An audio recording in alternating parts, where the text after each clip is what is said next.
but this is a different kind. yes. All right. Can only use one at a time. Yes. So Transition Joshua Tree was started in Ireland dozens of years ago, and basically it was a college professor who was teaching a course on the mathematics of peak oil. And there was a mathematician in the United States in the 1950s who applied this theory, and he looked at the fact that when there was peak discovery in oil, there would be an echo curve that would happen later. That would be the peak production, and it occurred in several places in the east where they had oil wells, and it occurred in Texas. And when he applied it to the whole of the United States, he predicted the 1970s oil crisis, which is exactly what happened. It basically verified the math, and that math has been used over and over again in lots of other different industries as well. But the fact is that we're able to see the writing on the wall. If you apply the mathematics to the world, at some point we will have reached peak discovery. Most people would argue that that's already happened, and we're just in that interim between peak discovery and peak production.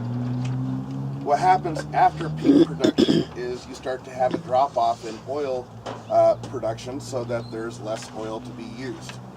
And rather than have that become a social catastrophe, they simply thought, well, we can logically approach this. It doesn't have to be, where the faucets run dry in a single day. We can ramp down our energy use, but this will require an energy descent plan.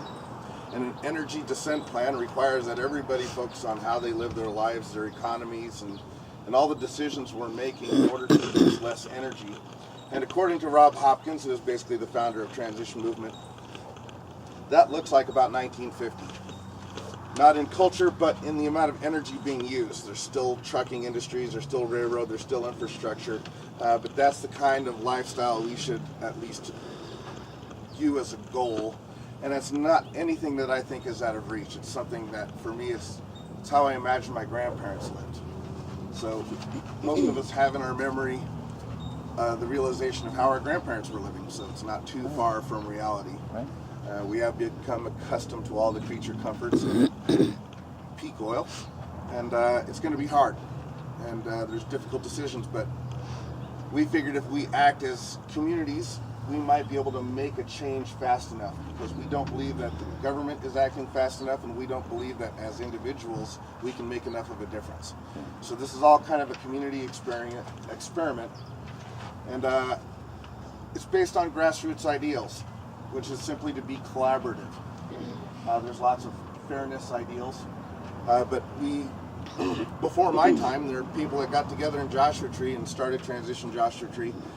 They got together and formed interest groups. One of those interest groups was around water and water conservation. One of them was the Heart and Soul team. And the Heart and Soul team does what? What do?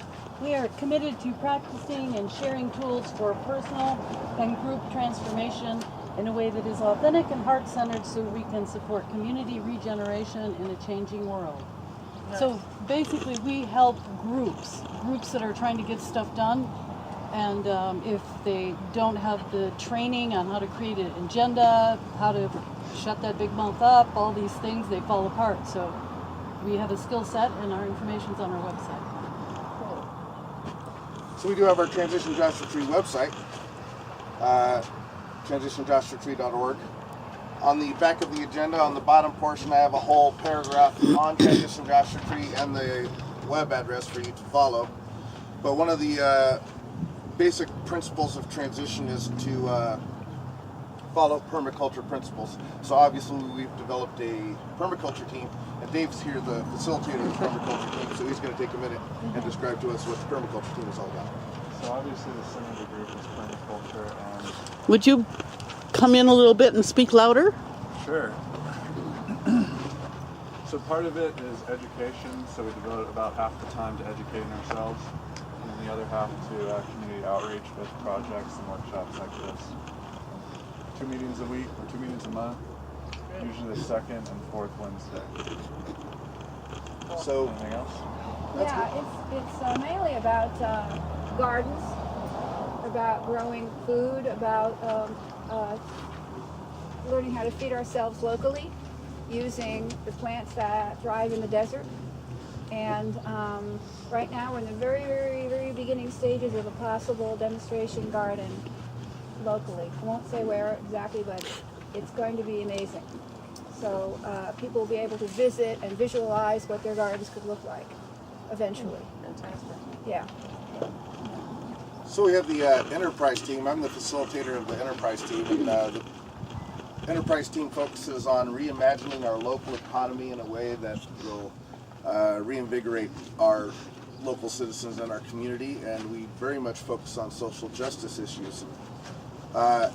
In the enterprise team, we've established the Joshua Tree Local Food Program, where once a month we will hustle the Saturday farmers market for their leftover vegetables. Chewy. Right. We hustle the farmers market for their leftover vegetables, so there's a committee of food hustlers.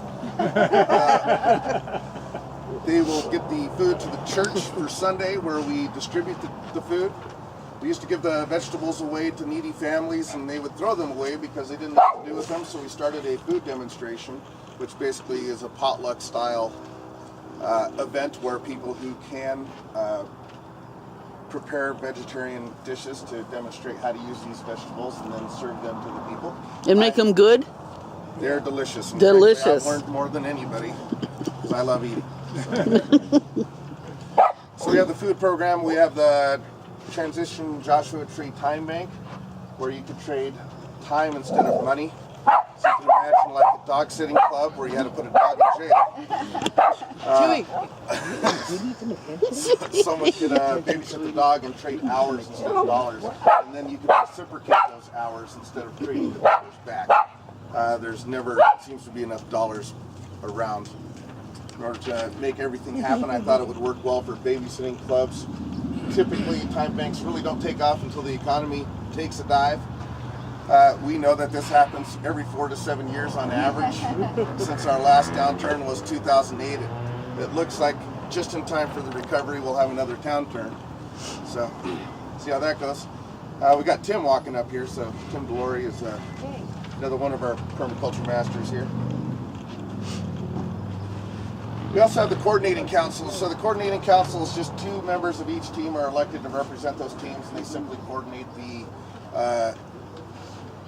tasks of those teams together, like managing the website and paying the bills. So again, we have our donation jar, so anything you can offer up, we'd love the help. So without any further ado, let's get going on our presentation on composting toilets. So what I wanted to accomplish today is to provide you to an introduction to composting toilet technology and enough information to do your own composting toilet project that fits your needs. And one of the ways I wanted to do that was simply by starting the discussion about the barrel method, because that's what we're going to be starting today. The barrel method can easily be adapted to the bucket to barrel method, which is simply using a bucket to transfer your duty into the barrel for it to be processed. So Scott here is going to help me do the demonstrations, and so some of this stuff might take a little time, but the first step is drawing the circle on the top of your barrel and just cutting out the top of the barrel.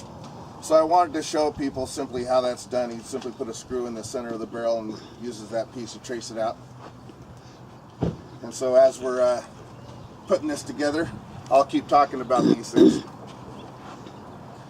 So one of the basis of the barrel method is a composting method that relies mainly on aging the material. So it does take about 1.5 years. I'm going to start with the scenario of 2 people. So typically 2 people require 3 barrels in order to maintain the processing. You would have 1 barrel that you're using, and you would have 1 barrel that's old and aging and 1 barrel that's the newer barrel and aging. When the barrel that you're using gets full, like in food stocking, that's a bad comparison. Yeah. you rotate the stock, and that is the new barrel becomes the old barrel gets discarded. Not in the fact that you would throw away the barrel, but in the fact that you could use that material to return back into your environment. And so if properly composted, the material should come out just like dirt, smelling like dirt, feeling like dirt. You shouldn't have any fear of sticking your hands into it. All the pathogens and dangerous material should be taken out of it. So hopefully by the end of today, we'll have answered a bunch of your questions to make you feel comfortable with taking the risk to take that step and to use a bucket or a barrel. But go ahead, Scott.